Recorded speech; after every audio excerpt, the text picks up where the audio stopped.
Drama serial एक और Pakeezah finally अपने इख्तिताम को पहुंचा, लेकिन किसी को उम्मीद नहीं थी कि ड्रामा इतनी जल्दी खत्म हो जाएगा।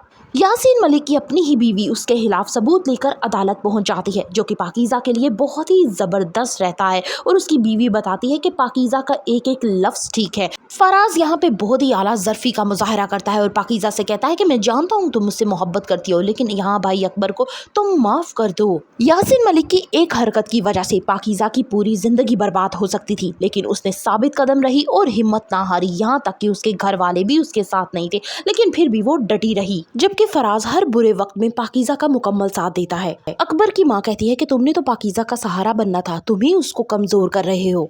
पाकीज़ा को इंसाफ की खातिर एक दफा फिर से सख्त दुश्वारी का सामना करना पड़ता है। फराज के बारहा पूछने के बावजूद भी पाकीज़ा उसे कुछ भी सच नहीं बताती। एक तरफ वो यासीन को सजा दिलवाना चाहती है, क्योंकि जो कुछ उसने किया वो बहुत ही गलत था। दूसरी तरफ उसका भाई अकबर मुसलसल यासीन के नक्शे कदम पे चल रहा है। क्या वो उसे भी सजा दिलवा सकेगी या नहीं? समन की माँ पाकीज़ा से कहती है कि वो गोली चलाने वाले पे FIR करवाए, लेकिन पाकीज़ा बिल्कुल खामोश रहती है। यहाँ पे समन की माँ को शक होने लगता है कि कोई बात छुपा रही हो। फराज को लगने वाली गोली से सभी यही अंदाजा लगा रहे थे कि ये काम हो ना हो यासीन का है, उसने ये काम किसी से करवाया है। लेकिन पाकीज़ा का चेहरा बिल्कुल ठंडा पड़ चुका था। उसके दिल में क्या चल रहा है किसी ने अंदाजा तक नहीं लगाया, क्योंकि मारने वाले को पाकीज़ा ने देख लिया था।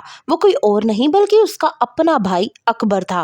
माँ बार बार दिलासे दे रही थी कि एक बहुत बड़ा केस बनेगा और तुम लाजमी उसकी FIR करवाना, लेकिन यहाँ पाकीज़ा क्या कहती कि वो काम यासीन ने नहीं बल्कि उसके सगे भाई ने किया है। वो नहीं चाहता कि ये काम मजीद आगे बढ़े। जहाँ घर वाले सब अब पाकीज़ा की ढाल बन रहे थे, उसे तसल्ली दे के आगे बढ़ने का हौसला दे रहे, वहीं पे अकबर अभी तक ये चाहता है कि ये सारा मामला ठंडा पड़ जाए, पाकीज़ा आगे इस केस को मजीद ना बढ़ाए और उनकी इज्जत मजीद खराब ना हो। पाकीज़ा अपने भाई अकबर के पास जाती है और उससे कहती है कि मैं जान चुकी हूँ, गोली मारने वाला कोई और नहीं बल्कि तुम थे। तुम मुझे मारते गोली, तुमने फराज को क्यों मारा? अकबर कहता है कि तुमने हमारी बिल्कुल नहीं सुनी, तुमने हमारी इज्जत नालाम करके रख दी, मैं कहीं इसको मुंह दिखाने के काबिल नहीं रहा। तो यहाँ पे पाकीज़ा कहती है तो मेरी इज्जत का क्या? आपने कभी अपने बारे में ही हमेशा सोचा है, मेरे बारे में कभी नहीं सोचा। दूसरी तरफ नूर भरी की वजह से समन और जुबैर का रिश्ता दिन ब दिन मजीद खराब होता जा रहा है। दोनों की नोक झोंक ही चलती जा रही है। जुबैर को लगता है कि समन अब उसके साथ गलत कर रही है, क्योंकि उसका निकाह भी जबरदस्ती ही करवाया गया। लेकिन समन को लगता है अगर जुबैर बर वक्त स्टैंड ले लेता